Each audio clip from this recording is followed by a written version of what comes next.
Hello everyone. तो कैसे हैं आप लोग? तो आई होप कि आप सब बच्चे अच्छे होंगे, स्वस्थ होंगे, मस्त होंगे, अपने घरों में सुरक्षित होंगे, साथ ही साथ जो है अच्छे से पढ़ाई कर रहे होंगे।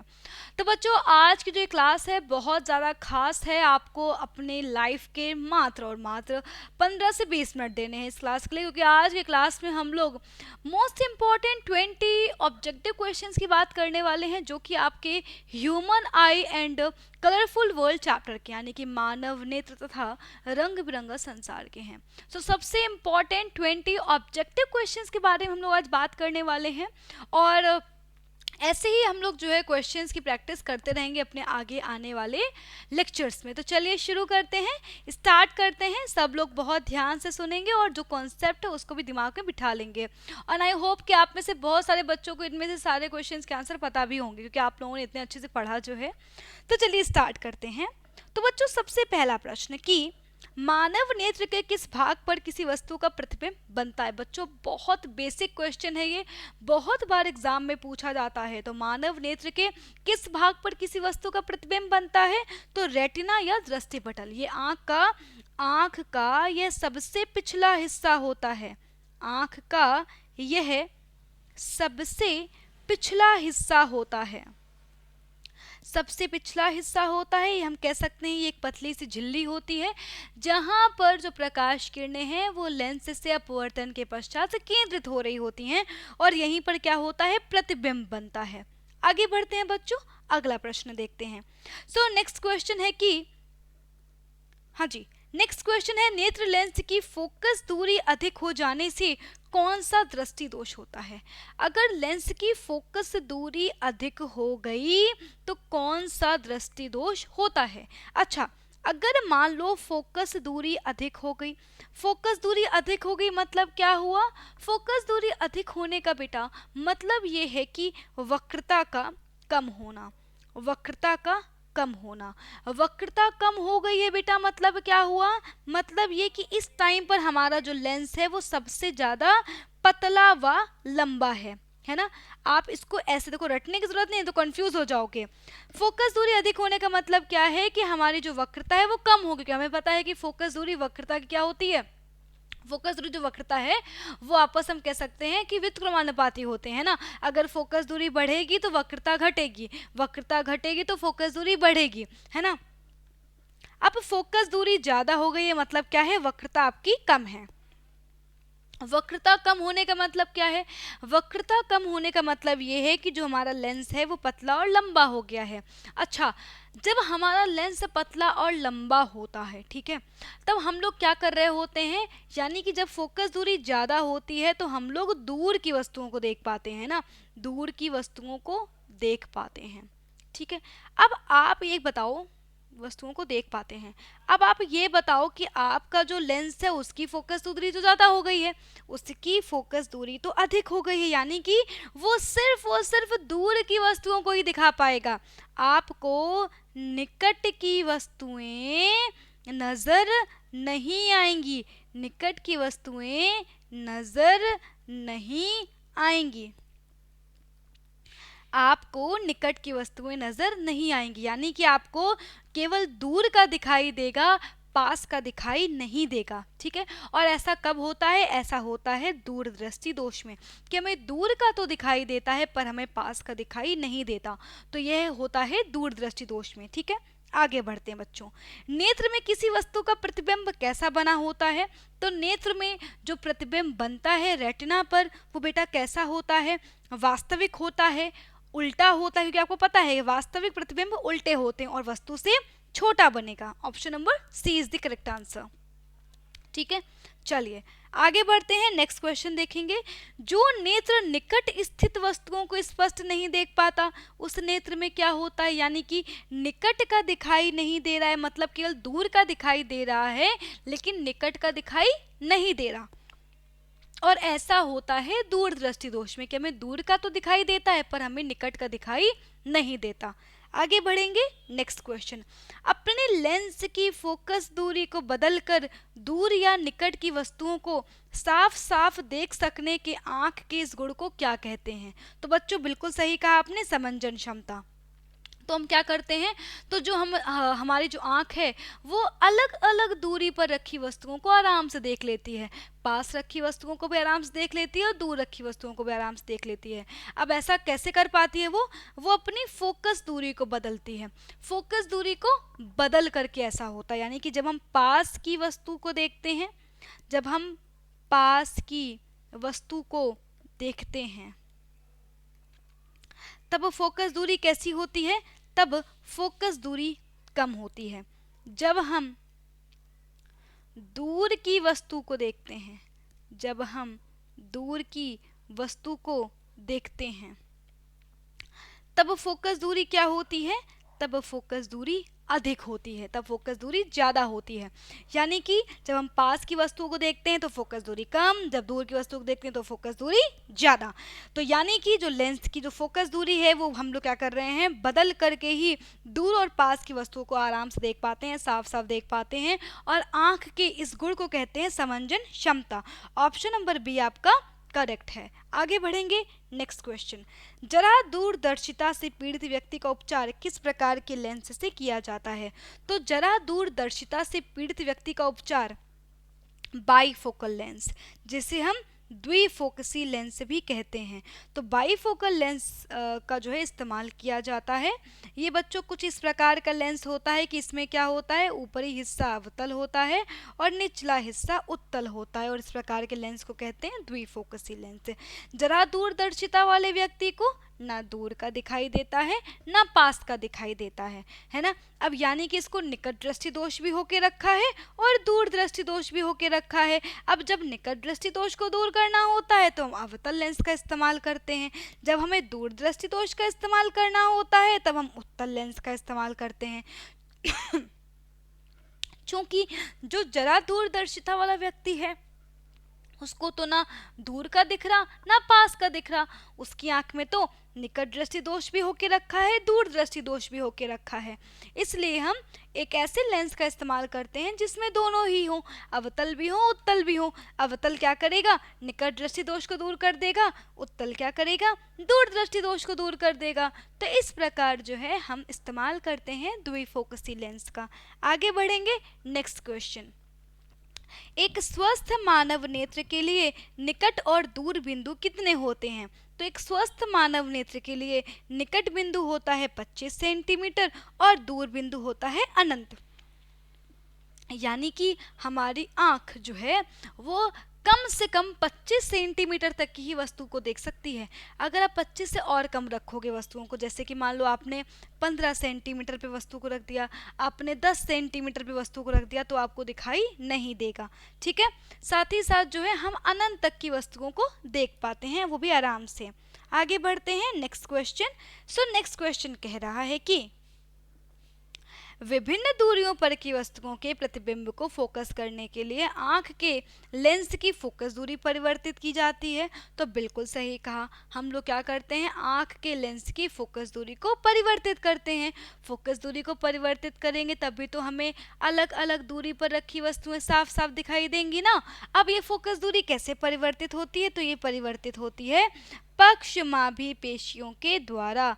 पक्षमाभी पेशियों के द्वारा कह सकते हैं या कह सकते हैं सिलियरी पेशियों के द्वारा। तो आपका ऑप्शन नंबर सी सही होगा। आगे बढ़ते हैं, नेक्स्ट क्वेश्चन। तो कह रहा है जो नेत्र दूर स्थित वस्तुओं को स्पष्ट नहीं देख सकता, यानी कि दूर की वस्तुएं दिखाई नहीं दे रही हैं लेकिन निकट की वस्तुओं को साफ साफ देख सकता होगा, निकट की वस्तुओं को साफ साफ देख सकता होगा। अब यानी कि निकट की वस्तुएं तो साफ साफ दिखाई दे रही हैं, तो इसका मतलब क्या है, इसका मतलब ये है उसे निकट दृष्टि दोष हुआ है। निकट की वस्तुएं तो दिखाई दे रही हैं लेकिन दूर की वस्तुएं दिखाई नहीं दे रही। आगे बढ़ते हैं, किस दृष्टि दोष में किसी वस्तु का प्रतिबिंब रेटिना के आगे बनता है ना। अब बच्चों ऐसा तब होता है, देखो हमें पता है कि जो हमारी आँख है उसमें जो प्रतिबिंब होता है वो कहाँ पर बनता है, वो बनता है रेटिना पर। कहाँ पर बनता है, रेटिना पर बनता है। कहाँ पर बनता है, रेटिना पर, ये हमारा आंख का सबसे पिछला हिस्सा, कुछ यहाँ पर जो है हमारा प्रतिबिंब बनता है। अब जब ये नेत्र गोलक और लंबा हो जाता है तब क्या होता है भाई, तब तो रेटिना पीछे चली गई है ना। तब क्या होगा, तो इस टाइम पर हमारा जो प्रतिबिंब है वो यहाँ कहीं बन रहा होगा, यानी कि रेटिना के आगे बन जाता है। अब रेटिना पर अगर प्रतिबिंब रेटिना पर बनता तो रेटिना के पास बहुत सारी जो है प्रकाश सुग्राही कोशिकाएं हैं। जैसे ही प्रतिबिंब रेटिना पर बनता तो जो हमारी दृक तंत्रिकाएं हैं वो क्या करती, वो सिग्नल को जो है मस्तिष्क तक लेकर जाती और दिमाग को पता चल जाता है कि तुमने क्या देखा, ठीक है। लेकिन अब जो है प्रतिबिंब बना है रेटिना के आगे। अब यहाँ पर तो कोई प्रकाश सुग्राही कोशिकाएं नहीं हैं, यहाँ पर तो कुछ जो है विद्युत सिग्नल उत्पन्न नहीं होगा, ना विद्युत सिग्नल उत्पन्न होगा, ना मस्तिष्क तक सिग्नल पहुँचेंगे, और ना हमारे मस्तिष्क को भी पता चल पाएगा कि जो है आपने क्या देखा, यानी कि वस्तुएं धुंधली दिखाई देती हैं, तभी हमें साफ दिखाई नहीं देता। और ऐसा होता है किसमें, और ऐसा होता है निकट दृष्टि दोष में। निकट दृष्टि दोष में क्या होता है, जो हमारा नेत्र गोलक है वो लंबा हो जाता है। कैसा होता है, नेत्र गोलक लंबा हो जाता है। आगे बढ़ेंगे, नेक्स्ट क्वेश्चन, नेत्र की समंजन क्षमता कम हो जाने से उत्पन्न होता है। अच्छा, नेत्र की समंजन क्षमता कम हो जाने से क्या होगा, तो देखो नेत्र की समंजन क्षमता कम हो गई है, मतलब कि अब जो हमारी आंख है वो दूर और पास की वस्तुओं को नहीं देख पा रही होगी, ना दूर की वस्तुओं को देख पाएगी ना पास की वस्तुओं को देख पाएगी, और ऐसे दोष को हम कहते हैं जरा दृष्टि दोष। क्या कहते हैं, जरा दृष्टि दोष कहते हैं। नेक्स्ट क्वेश्चन, निम्न में से किस दृष्टि दोष में नेत्र का जो लेंस है वो धुंधला अपारदर्शी हो जाता है, तो वो होता है मोतियाबिंद में, ठीक है। अब जो हमारा लेंस है वो कैसा होता है बेटा, पारदर्शी होता है। जब पारदर्शी है तभी तो क्या होगा, तभी तो जो है प्रकाश का अपवर्तन हो पाएगा, तभी प्रकाश का अपवर्तन हो पाएगा, तभी प्रकाश का अपवर्तन हो पाता है, ठीक है। अब जब अपारदर्शी हो जाएगा तो उससे प्रकाश जो है वो जा नहीं पाएगा, उसको प्रकाश जो है क्रॉस नहीं कर पाएगा, यानी कि जो हमारा लेंस है उससे प्रकाश का अपवर्तन नहीं हो पाएगा। जब प्रकाश का अपवर्तन नहीं हो पाएगा तो हम क्या बोलेंगे कि भाई प्रतिबिंब बनेगा नहीं, और जब प्रतिबिंब बनेगा नहीं, और तो मतलब बेसिकली मतलब क्या है, जब अपवर्तन नहीं होगा तो हमें वस्तुएं दिखाई नहीं देंगी, तो इसका मतलब क्या है, हमारा जो लेंस है वो मोती जैसा सफ़ेद हो गया है, ठीक है, मोती जैसा सफ़ेद हो गया, इसलिए इसको हम बोलते हैं मोतियाबिंद। आगे बढ़ते हैं, नेक्स्ट क्वेश्चन। अगला प्रश्न कह रहा है आंख व्यवहार करती है, या फिर आंख का जो व्यवहार है वो कैसा होता है। तो जो हमारी आंख है उसमें जो लेंस होता है, उसमें तो पहले तो लेंस लगा होता है, और वो लेंस कैसा होता है, उत्तल लेंस की तरह होता है, कह सकते हैं। हमारे नेत्र का जो लेंस है उसकी प्रकृति क्या है बेटा, तो उसकी प्रकृति होती है उत्तल लेंस। क्या होती है, उत्तल लेंस होती है। आगे बढ़ते हैं, कह रहा है यदि किसी वस्तु का प्रतिबिंब रेटिना के पीछे बनता है तो वह व्यक्ति किस दृष्टि दोष से पीड़ित है। तो जब प्रतिबिंब रेटिना के पीछे बनता है तो उस टाइम पे क्या होता है भैया, हमारा जो नेत्र गोलक है वो कैसा हो गया है, हमारा नेत्र गोलक अब छोटा हो गया, यानी कि प्रतिबिंब कहीं रेटिना के पीछे बन रहा होता, यहाँ कहीं बन रहा होगा। ऐसा होता है दूर दृष्टि दोष में, कि तब क्या होता है, नेत्र गोलक छोटा हो जाता है। जब नेत्र गोलक छोटा हो जाता है तो जो प्रतिबिंब है वो रेटिना पर ना बन करके रेटिना के पीछे कहीं बन रहा होता है। आगे बढ़ते हैं, नेक्स्ट क्वेश्चन कह रहा है नेत्र गोलक का व्यास कितना होता है। तो बच्चों याद रखिएगा, नेत्र गोलक का व्यास 2.3 सेंटीमीटर होता है। आपको बाकी किसी बातों में नहीं आना है, ठीक है। तो नेत्र गोलक का जो व्यास होता है वो 2.3 सेंटीमीटर होता है। आगे बढ़ेंगे, नेक्स्ट क्वेश्चन, विद्युत सिग्नल कौन उत्पन्न करता है। तो बच्चों विद्युत सिग्नल जो है वो उत्पन्न करती हैं प्रकाश सुग्राही कोशिकाएं। और ये प्रकाश सुग्राही बेटा कोशिकाएं होती कहाँ हैं, ये प्रकाश सुग्राही कोशिकाएं होती हैं रेटिना पर। कहाँ पर होती हैं, रेटिना पर होती हैं। जैसे ही जो है किसी वस्तु का प्रतिबिंब बनता है वैसे ही क्या होता है, जो ये प्रकाश सुग्राही कोशिकाएं हैं ये जागृत हो जाती हैं, जग जाती हैं। भाई कहती हैं उठो उठो सुबह हो गई मामू, उठ जाओ भाई, है ना। और इस प्रकार से क्या होता है, जग जाती हैं, कह सकते हैं एक्टिव हो जाती हैं और विद्युत सिग्नल को उत्पन्न करती हैं, ठीक है। और ये कहाँ पर होती हैं, रेटिना पर होती हैं। आगे बढ़ेंगे, नेक्स्ट क्वेश्चन देखेंगे। अगला क्वेश्चन, सिग्नलों की व्याख्या कहाँ होती है। तो ये सिग्नल जाते हैं हमारे मस्तिष्क में और वहाँ पर इन सभी सिग्नलों की व्याख्या होती है। पुतली के साइज को नियंत्रित करने वाला गहरा पेशीय डायाफ्राम क्या कहलाता है? सो पुतली के साइज को कंट्रोल करती है हमारी परितारिका। अब पुतली बच्चों करती क्या है? प्रकाश को नियंत्रित करती है। कैसे? जब प्रकाश अधिक होता है, जब प्रकाश अधिक होता है तो पुतली सिकुड़ जाती है। जब प्रकाश अधिक तो पुतली सिकुड़ जाती है। जब प्रकाश कम होता है तो पुतली फैल जाती है। तो अब जो ये सिकुड़ रही है, जो ये फैल रही है ना, इसका मतलब कोई तो होगा जिसको कंट्रोल कर रहा होगा। तो वो कौन कंट्रोल करता है? वो कंट्रोल करती है हमारी परितारिका। और याद रखिएगा कि हमें कुछ लोगों की आंखों का रंग नीला दिखता है, किसी की आंखों का रंग हरा दिखता है, यानी किसी भी व्यक्ति विशेष की जो आंखों का रंग है, व्यक्ति विशेष की आंखों का रंग वो किससे डिसाइड होता है? परितारिका से ही डिसाइड होता है। ठीक है।